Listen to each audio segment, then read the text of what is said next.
I'm national correspondent Kayla Gaskins in Washington. Earlier this week, the Trump administration marked 1 full year back in power. On the list of accomplishments White House officials note thus far is a commitment to going after government waste, fraud, and abuse.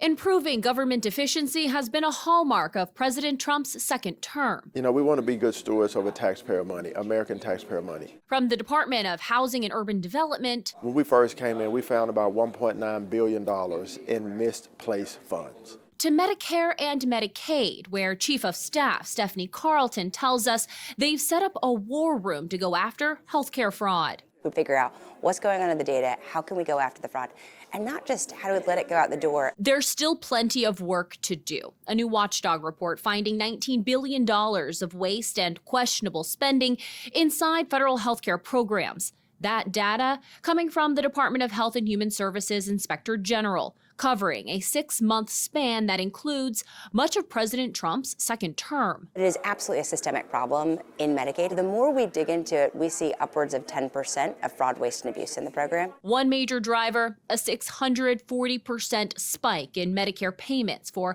high-tech skin substitutes, bioengineered bandages used to treat chronic wounds. The unfortunate truth is that fraud in government programs is a fact of life.